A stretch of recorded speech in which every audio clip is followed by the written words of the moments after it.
오늘 우리에게 주시는 하나님 말씀은 창세기 47장 1절에서 12절 말씀입니다. 구약성경 창세기 47장 1절에서 12절 말씀 한 절씩 교독을 하시겠습니다. 요셉이 바로에게 가서 고하여 이르되 내 아버지와 내 형들과 그들의 양과 소와 모든 소유가 가나안 땅에서 와서 고센 땅에 있나이다 하고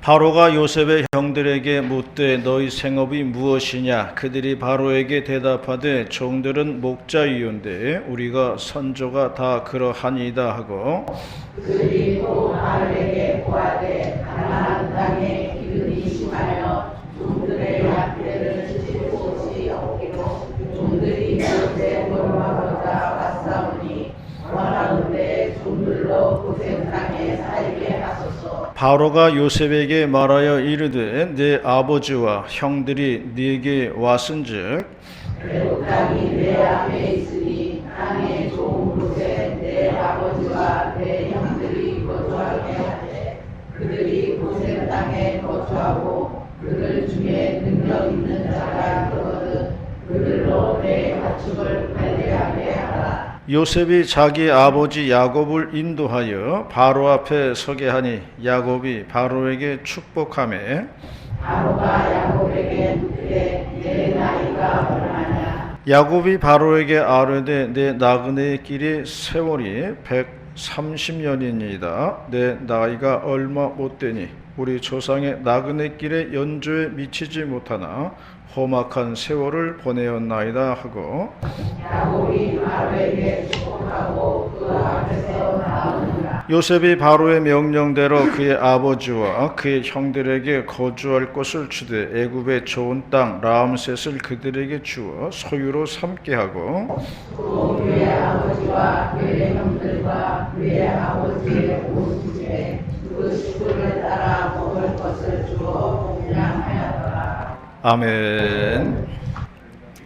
지난 수요일에는 우리 교회 은퇴 목사님이신 김남호 목사님께서 소천을 하셨습니다. 돌아가시기 전까지 서울에 있는 고척교회를 다니셨다고 그래요. 그래서 고척교회 인도회로 장례 예배를 잘 마치셨습니다. 김남호 목사님은 우리 교회에서 12년 동안 사역을 하셨다고 그럽니다. 사람이 살아가노라면은 한평생 동안 파란만장한 일들을 겪게 되는데 그분은 우리 교회에 계실 때에 유행성 출혈열이라는 병에 걸리셨더랬어요. 왜 우리가 밖에 풀밭에 이렇게 앉게 되면은 쥐의 배설물 등에 의해서 걸린다는 그런 병이에요. 그래서 그분이 병원에서 사경을 헤맬 때가 있었습니다. 나중에 그분이 이제 간증을 책으로 낸 적이 있었는데요. 제가 읽어보았어요. 병원에서 사경을 헤맬 때의 이야기를 했어요. 병원에 누워 계신데 병실 문을 열고서 들어오는 까만 옷을 머리까지 뒤집어 쓰고 들어오는 3명의 무리가 있었다고 그래요. 그 검은 옷을 뒤집어 썼는데 눈만 빼꼼하게 내놓고 그리고 들어왔다는 겁니다. 아마 마귀였을 거라고 그렇게 이야기를 하셨어요. 그리고 그 마귀들이 손에서 알약을 꺼내더니 막 목사님이 입을 강제로 벌리고 먹이려고 막 그러더라는 거예요. 이 목사님은 안 먹으려고 막 버둥버둥 대는 거죠. 그러면서 발버둥을 쳤고 무릎을 꿇고 이제 기도를 드렸다는 겁니다. 있는 힘을 다해서 마귀야 사탄아 물러가라. 그리고 소리치면서 막 기도를 드렸다는 거예요. 목사님 입장에서는 소리쳤다고 하지만 다른 사람에게는 모기 소리만한 작은 소리였을 거라고 그랬어요. 결국 마귀들이 실패하고 드로몬으로 나갔다는 것입니다. 그리고 나서부터 이분의 병세가 호전이 되었다, 그런 얘기를 했어요. 어쨌든 파란만장한 그 목사님의 생애도 이제 마지막 책장을 덮게 되었다는 것입니다. 오늘 봉독한 본문은 야곱의 일가가 애굽의 왕을 만나는 장면입니다. 오늘 본문을 통해서 1월달 마지막 주일에 주시는 하나님 말씀 듣도록 하겠습니다. 첫 번째로 말씀하는 것은 모든 것은 하나님의 뜻대로 된다 하는 것입니다. 4절 말씀입니다. 4절 말씀 시작. 그들이 또 바로에게 고하되 가나안 땅에 기근이 심하여 종들의 양떼를 치고 보시기로 종들이 이곳에 걸어가고자 왔사오니 원하건대 종들로 고센 땅에 살게 하소서. 예전에 제가 아들하고 제주도 여행을 한 적이 있는데요. 싸다고 해서 간 거예요. 근데 뭐 나중에 계산해 보니까 들어갈 돈 다 들어가더라고요. 패키지 여행으로 간 건데 어느 공원을 둘러보는 코스가 있었어요. 그 공원에는 작은 수로를 이렇게 만들어 놓고서 거기 이제 금붕어를 키웠는데 이제 관광객들이 먹이를 줄 수 있도록 금붕어 밥을 이렇게 놓았어요. 그런데 이 금붕어들이 다른 데로 가지 않고 관광객들이 오면 관광객들한테 다 이렇게 몰려오는 거예요. 그러면서 이 수백 마리가 되는데 그 금붕어들이 입을 그 물 밖에 내밀고서 먹이 달라고 막 입을 뻐끔뻐끔 하는 것이었어요. 수백 마리가 그렇게 하니까요, 귀엽지가 않더라고요. 징그럽더라고요. 그걸 보면서 야, 지능이 없는 금붕어들이 어떻게 그런 것을 아는지 신기하더라고요. 관광객이 오면은 다 이렇게 몰려와요. 먹이 달라고. 그걸 보면서 깨닫는 게 뭐냐면은 먹이에는 장사가 없다는 겁니다. 살아있는 모든 것들은 먹고 사는 문제가 최대의 관심사라는 거예요. 그게 짐승이든지 사람이든지 금붕어든지 그 어떤 것도 마찬가지라는 것입니다. 오늘 봉독한 본문은 요셉의 형제들이 바로왕 앞에서 한 이야기인데요. 이 이야기 속에서 요셉의 가족들이 어떻게 애굽까지 건너왔는지를 알 수가 있어요. 이유는 기근이 심해서 왔다는 겁니다. 먹을 것을 찾아서 왔다는 거예요. 가나안 땅에서 애굽 땅까지 먼 거리인데 먹을 것을 찾아서 왔다고 지금 말을 하고 있습니다. 생계유지가 어려웠다는 거죠. 목축업을 유지하려고 하니 이곳까지 찾아올 수밖에 없었습니다. 그런 말을 했어요. 그런데 성경은 말씀하기를요, 이 모든 것이 하나님의 뜻이었더라, 그렇게 말씀을 하고 있는 거예요. 시편 105편 16절 17절에 이렇게 말씀을 했어요. 그가 또 그 땅에 기근이 들게 하사 그들이 의지하고 있는 양식을 다 끊으셨도다. 그가 한 사람을 앞서 보내셨으며 요셉이 종으로 팔렸도다, 그렇게 말씀을 하고 있습니다. 우리는 요셉이 어떻게 애굽 땅까지 왔는지를 알 수가 있습니다. 요셉은 형들의 미움을 받아가지고 애굽의 상인에서 팔려가지고 온 거예요. 애굽 땅에서 가진 고생 다 했습니다.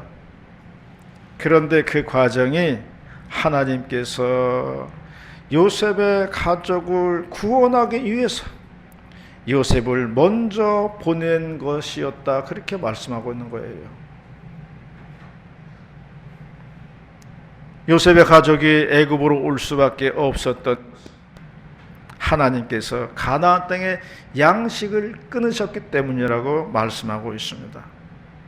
양식을 끊으니 가족들은 자연스럽게 애굽으로 발걸음을 옮기게 되었다는 것입니다. 그리하여서 결국 부자 상봉이 이루어지고요, 형제 상봉이 이루어졌다고 말씀을 하고 있는 것입니다. 이 모든 과정 속에는 하나님의 뜻이 내포되어 있었다는 것을 말씀해 주고 있는 거예요. 형제들은 당장 배가 고파가지고 먹는 문제 해결하려고 온 거예요. 그러나 그 배후에는 하나님의 뜻이 있었으니 가족 구원을 이루려는 하나님의 뜻이었다, 그 말씀을 하고 있는 것입니다. 우연 같아 보이는 이 현실 속에서 하나님의 깊은 뜻이 내포되어 있다는 것을 말씀해 주고 있는 것입니다. 그러므로 우리가 겉으로 드러난 것만 보고 살면 안 돼요. 겉으로 드러난 것만 보고 살면은 불평과 불만밖에는 없어요. 내 인생 속에는 숨겨진 하나님의 뜻과 섭리가 있다는 것을 믿고 살아야 한다는 것입니다. 돌아가신 은퇴 목사님이 2달 전에 전화를 주셨어요. 몇 년 만에 처음 전화를 하는 거예요. 그 전화 받고 의아했어요. 하시는 말씀이 돈을 보내줄 테니까 계좌번호 알려달라는 거예요. 제가 극구 사양을 했지만 또 계속 말씀하셔가지고 제가 계좌번호를 알려드렸더니 돈을 보내주셨어요. 이번에 장례 문상 갔다 오면서 생각이 났어요. 그 돈은 자신의 장례금, 부조금 보내신 거구나, 그 생각이 들더라고요. 제가 지난주에 그런 설교를 했습니다. 하나님께서는 헌금할 돈도 주신다 그랬어요. 이게 딱 그런 케이스입니다. 장례식 부조금도 주시고 가시더라고요. 하나님께서는요, 필요하면 돈도 주시는 거예요. 그러므로 우리가 너무 돈 걱정하면서 살면 안 돼요.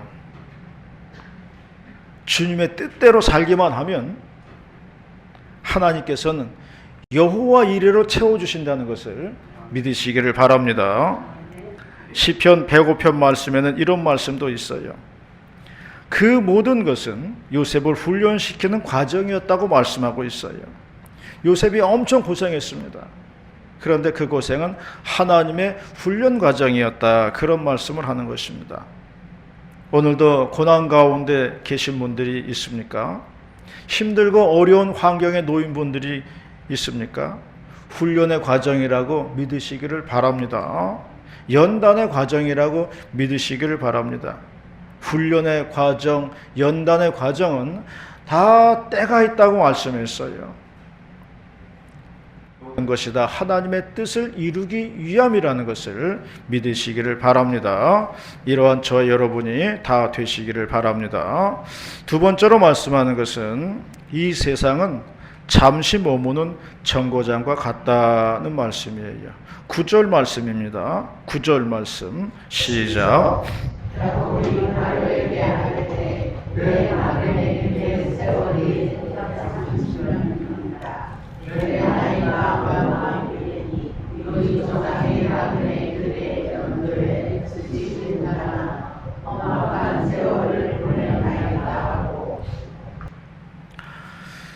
제가 부교육자 때요, 모시던 담임 목사님이 말씀하시기를 자신은 어린 시절에 감나무에서 떨어진 적이 있다는 거예요. 감 따다가 발을 헛디뎌 가지고 이제 아래로 떨어졌는데요, 이 감나무 가지가 연약하다는 거예요. 그래서 뚝뚝 잘 부러집니다. 이 목사님이 어린 시절에 그걸 모르고 올라갔는데 발을 헛디뎌 가지고 아래로 떨어지는데, 떨어지는 그 짧은 순간이거든요. 그 짧은 시간에 지나간 과거들이 파노라마처럼 쭉 펼쳐져 보이더라는 거예요. 그래서 자신은 사람이 죽는 순간에 지나간 시간이 주마등처럼 떠오른다 그러는데 자기는 그 말을 이해한다고 그러시더라고요. 우리들이 이 세상에 살면서요, 궁금해하는 것이 있습니다.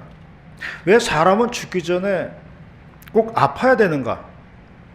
이게 퀘스천 마크예요. 좀 편하게 눈을 좀 감았으면 좋겠는데 그렇지가 않아요.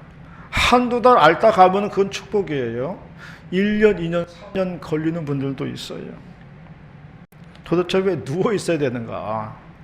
이게 우리의 궁금한 점입니다. 제가 언젠가 주일 아침에 차 운전을 하고 가는데 저 앞에서 어느 교회차예요. 전도사님인지 집사님인지 모르겠어요. 난폭 운전을 해가지고 사고 날 뻔한 적이 있었어요. 그래서 제가 열이 났죠. 막 화를 내고 막 그랬어요. 근데요, 그 순간에 생각이 나더라고요. 나도 언젠가 험하게 난폭 운전해가지고 사고 낼 뻔한 적이 있더라고요. 그 생각이 나더라고요. 나도 과거를 뒤져보니까요, 다 그런 경험이 있어요. 사람은요, 지나간 과거지만 언젠간 떠오르게 되어 있다는 거예요. 치매 환자도요, 지나간 과거는 잊어먹지 않습니다. 지금의 상황을 모르는 거지 옛날 과거는 다 기억해요. 사람이 이 세상 떠날 때 오랜 시간 누워있는 이유는 지나간 과거를 생각하기 위함이라는 거예요. 그러면 잘한 일보다 잘못한 일들이 많이 생각이 납니다. 그러면 누워서 그 생각들을 하는 거예요. 몸은 말을 안 들어서 움직이지 못하지만 머리는 계속 돌아가고 있는 거예요. 그러므로 긴 시간 누워서 지나간 생각을 하는 것인데요. 그러므로 결론은 뭐냐? 그 누워있는 시간은 회개하는 시간이라는 거예요. 그 시간이 회개하는 시간이에요. 지나온 생에 70평생, 80평생, 90평생 시간이 떠오르는데 하나님이 회개하는 시간은 주는 거예요. 회개할 수 있는 시간 주시는 거예요. 다 회개하고 하늘나라 가야 된다는 거예요. 아마 그 시간에는요, 모르긴 몰라도 잊어먹고 있었던 것도 떠오를지도 몰라요. 그러므로 우리의 마지막 시간은 회개의 시간이 된다는 것을 우리가 기억해야 됩니다. 지금 본문에서도 야곱이 바로왕 앞에서 말을 하는 것입니다. 내 나이가 130이라는 거예요. 그런데 그 시간들은 찬란한 빛나는 시간이 아니었다는 겁니다. 130년의 세월이 험악한 세월이었다고 말씀을 하고 있어요. 기쁘고 즐거운 일도 있었을 텐데 야곱은 그 시간들은 험악한 세월이었습니다. 그렇게 말을 하고 있어요. 요즘 뉴스를 보면요, 돌아가시는 분들이 많더라고요. 쉴 새 없이 부고 뉴스가 나옵니다. 유명한 연예인도 죽고, 정치가도 죽고, 운동선수도 죽고, 다 죽더라고요. 살아있는 사람들이 없어요. 성경에 보면요, 파도에 휩쓸려 가듯이 간다는 그런 표현이 있는데 정말로 파도에 휩쓸려 가듯이 그냥 막 가더라고요. 그런 것을 보면요, 정말로 어린이 찬송가가 가슴이 와닿더라고요. 그전에 아무 생각 없이 불렀어요. 근데 그게 딱 맞더라고요. 죄 많은 이 세상은 내 집안이네. 저 천국 없으면 나 어떻게 하나. 헤이, 이게 진리더라고요. 이 세상은 내 집이 아니라는 거예요. 이 땅은 그저 우리가 잠시 머물다 가는 정거장과 같다는 것입니다. 그리고 우리는 지나가는 나그네와 같은 신세다라는 것을 말씀해 주고 있습니다. 그러므로 우리가 이런 관점으로 보고 듣고 해석하면서 살아가야 된다는 거예요. 내 인생이 마지막 정거장에 있다는 기분으로 살아야 된다는 거예요. 그 생각으로 생각하고 판단하고 결정하자는 거예요. 그렇게 하면 우리가 어떻게 살아야 하는지 길이 보인다는 그런 말씀입니다. 여러분 혹시 달챙이 숟가락이라는 말 들어보셨는지 모르겠어요. 달챙이 숟가락이라는 말은 충청도나 전라도 지역에서 쓰는 방언이라고 그러는데요. 달아가지고 원래 숟가락인데 하도 써가지고 달아가지고 작아진 숟가락을 말한다고 그래요. 전라도 지역에서 목회하는 목사님 글을 읽어보았는데요. 이분은 양복 안주머니에다가 양복 입을 때 꼭 안주머니에다가 이 달챙이 숟가락을 넣고 다닌다고 그래요. 근데 그 이유가 있다는 거예요. 어머니가 이제 살아계실 때 아버지가 교회를 개척하셨는데 어머니가 대가족을 이제 식사를 다 준비하고 다 치우고 대가족 살림이었어요. 다 하시고 끝나면은 또 교회 가가지고 기도하셨다는 거예요. 아들들이 보기에 어머니가 안타깝잖아요. 그래서 부엌에 들어가서 좀 도와드리려고 그러면 이놈들 아들이 부엌에 들어오면 고추 떨어진다 그러면서 막 내쫓았다고 그래요. 그렇게 대식구 살림 다 하고 개척교회 사모해 가면서 그 자식들을 다 키웠어요. 그러던 어느 날 이제 목사들 셋을 남겨놓고 이제 하늘나라 가셨다는 거예요. 장례를 다 마치고 이제 어머니가 쓰시던 부엌에 들어가 봤다는 거죠. 어머니의 체온이 아직도 남아 있는데 그것에 숟가락 통에 꽂혀 있는 달챙이 숟가락을 봤다는 거예요. 그 숟가락은 원래 그렇게 작은 것이 아니었는데 어머니가 가마솥에서 누룽지 막 긁어 주던 그런 숟가락이라는 거예요. 학교 가기 전에 아들한테 누룽지 긁어가지고 손에 쥐어주고 학교 보내고 그랬던 숟가락이라는 거예요. 때로는 문고리 잠글 때 쓰기도 하고 때로는 엄마 비녀로 쓰기도 하고 때로는 아들들 누룽지 긁어줄 때 쓰기도 하고 그래서 달아준 거예요. 그 달챙이 숟가락 챙겼다는 거예요. 어머니 유품이라고. 그리고 지금도 양복 안주머니에다가 입을 때 안에다 넣고 이렇게 다닌다는 그런 이야기를 하였습니다. 이런 거 보면요, 세상에는 참 훌륭한 사람들이 많다는 생각이 들어요. 정말 훌륭한 사람들 많아요. 이 풍진 세상을 의미 있게 가치 있게 살아가는 사람들이 있다는 것입니다. 이런 것을 보면서 우리는 어떻게 살아야 하는가를 생각하게 됩니다. 나는 어떻게 살아야 될까? 우리는 어떻게 살아야 되는 건가? 우리가 잠시 머물다 가는 이 정거장인데 우리가 어떻게 살아가야 하는가? 우리 인생을 깊이 돌아보는 시간이 되는 것입니다. 이러한 저와 여러분이 다 되시기를 바라겠습니다.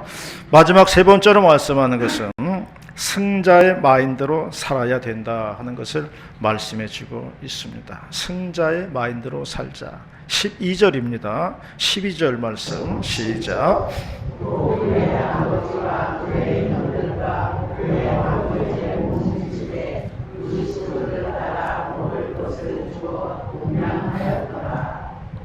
복수하는 마인드는 패자의 마인드입니다. 그러나 승자의 마인드는 돌보는 마음이에요. 우리는 요셉과 형들의 이야기를 잘 알고 있습니다. 요셉은 억울한 일을 당했어요.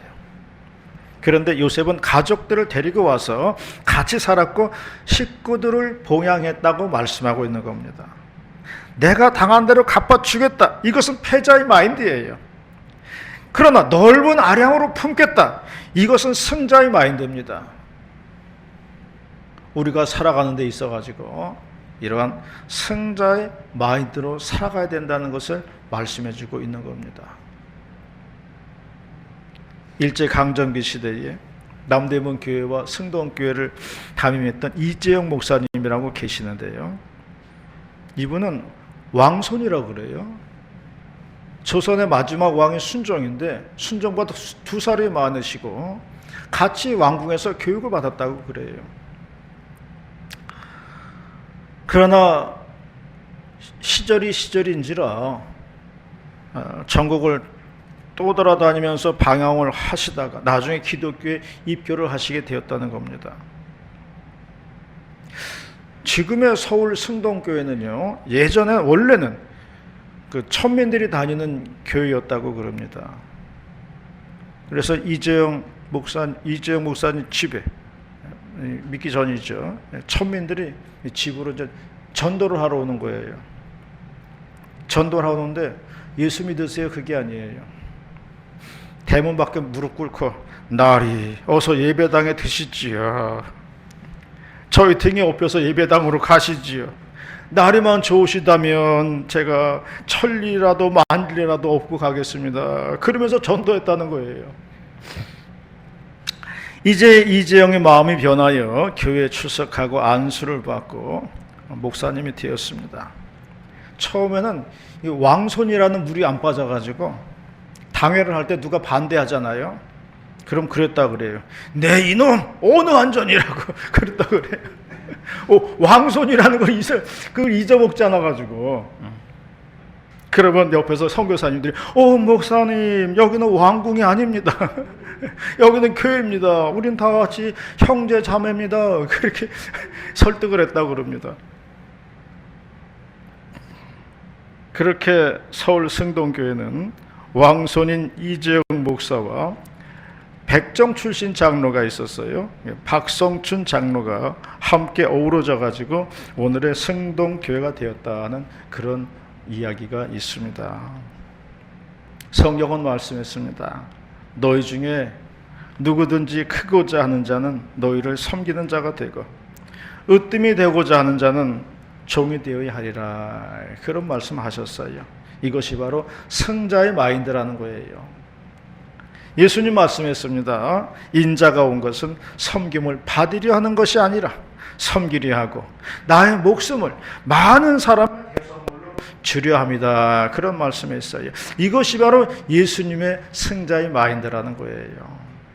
우리들도 예수님처럼 승자의 마인드로 사시는 우리 모두가 다 되시기를 주의 이름으로 축원합니다. 기도하시겠습니다. 은혜롭고 감사하신 하나님 아버지 고맙습니다. 오늘도 1월달 마지막 주일에 내려주시는 귀한 복된 말씀 가슴 깊이 새기게 하여 주시옵소서. 오늘도 상하고 지친 심령 위에 말씀 붙들고 힘차게 살아가는 복된 종들 다 될 수 있도록 인도하시고 역사해 주시옵소서. 할렐루야 감사드리며 거룩하신 예수님의 이름으로 기도드리옵나이다. 아멘.